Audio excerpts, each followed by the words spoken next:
Hey guys, welcome back to my channel. I know I've been absent for a while, but I'm back and I wanted to bring you a DIY video. When I started this channel, I wasn't really sure where I was going with it or what I wanted to do or what I wanted to film, so I decided to come back with a DIY video. I love doing DIY. My husband and I have renovated a lot of our house that we're now selling, but that's besides the point. But we really like to do DIY. It's a love-hate relationship, so I wanted to show you kind of a really smaller scale project. It is a chalkboard out of a picture frame. If you've clicked on the video, you've already seen the finished product of what it looks like, but I'll show you the things I used to create my chalkboard. It's a pretty inexpensive DIY, and I think that it's pretty cute. So if you'd like to learn how to do this, then keep watching. So the first thing you'll need to do before you start this project is decide what kind of picture frame you want to do, how big you need it to be, where you're putting it, all of those fun things. So this is something I have in my kitchen under the cabinet lights. So I wanted a pretty small one. The one I went with is just an 8x10. It looks like this. I got it from TJ Maxx. I believe it was maybe $12, so it's not expensive. And the look I went for is a really distressed kind of rusticy look. That's my design style. Part of me belongs in the West, like in Wyoming, and then part of me is like shabby chic-ish. I don't know. So this was the look I was going for. And when I got it, it literally just looks like a picture frame. It has the glass and like one of those random little families that are like a stock photo. So you're going to take out the glass of the picture frame, and you're left with just the piece of cardboard that comes in there, that little insert, and then the little back of the picture frame like this. So originally when I started to do this, I thought, oh, I'm just going to use the little insert in there. I'm going to spray paint that, and I'm going to use that as my chalkboard. No, friends, don't do that. That was just a bad decision all around. So I went to my little friend Michael's, you know, the store, and I got just a piece. In the drawing section, they have little pieces of kind of like wood. I don't really know the actual material it's made of, but it looks like this. They have different sizes, and they're two-sided, and it's a really shiny board. You need a very kind of flat, smooth, no bumpiness surface, and they have different sizes, so I chose the 8x10. The other side is a little bit lighter, which was the side I chose to paint.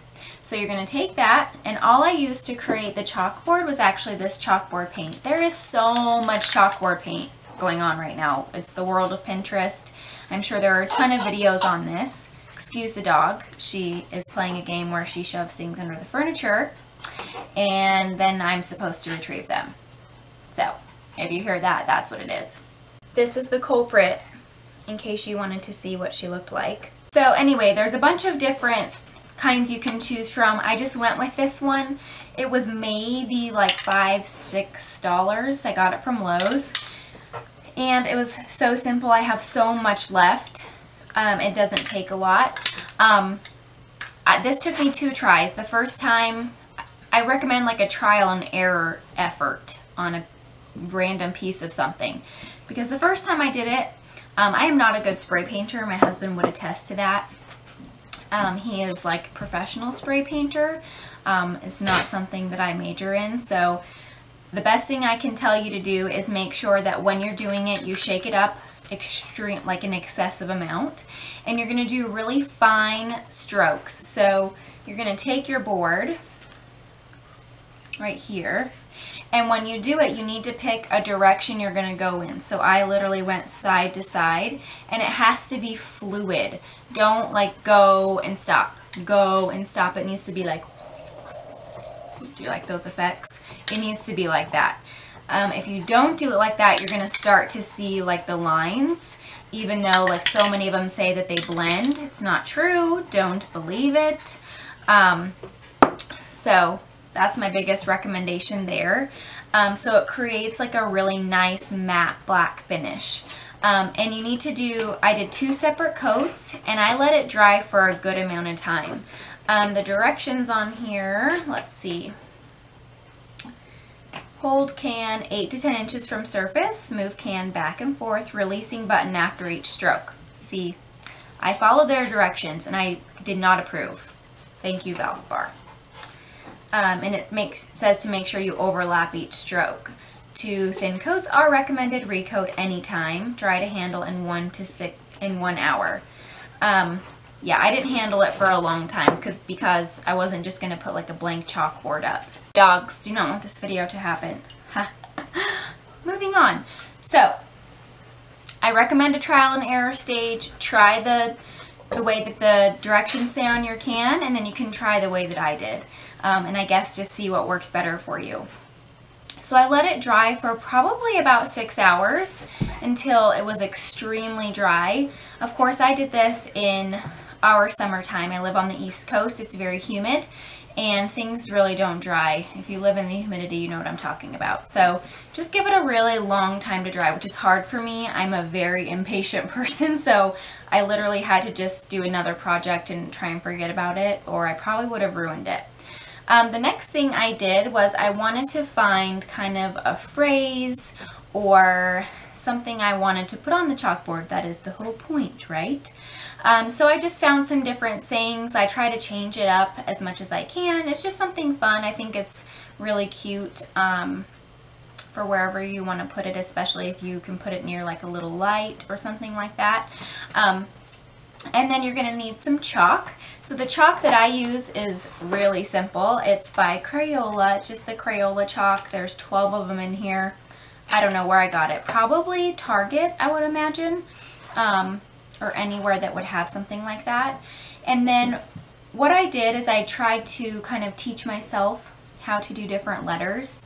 And just look for images of things that you like and just recreate them. So I kind of came up with this one on my own. This is the saying I went with. It says, expect great things. And what I do is I just take a regular piece of chalk, and they are pretty long, but this is pretty hard to write with to get different kind of letters. So I actually break my chalk down into little tiny stubbies. So the flatter ends are really good for the thicker letters. So like to make the C thicker, to do the great. And then I use another piece like this one, and where you can flatten the side right here just to kind of help shade things. And because you used a really smooth surface, the chalk should go on without a problem. Now when you wipe it off, I recommend using something kind of more wet to wipe it off with, like a wet cloth, something to kind of help you get rid of the dusty look. I hate the dusty look. It reminds me of like 4th grade. You remember those long erasers the teachers would use and you could like be on eraser duty? No? Anybody? Those were the days. So anyway, just find a design you like, and this should go on really smooth. And then literally what you're going to do is just put it into your frame like you would a picture. So as long as you got the size for your frame, it should kind of just settle right in there, just to look like a regular picture. I don't have the glass in there. I feel like it would kind of smudge the chalk, so I didn't want to put the glass in there. The dog is killing me.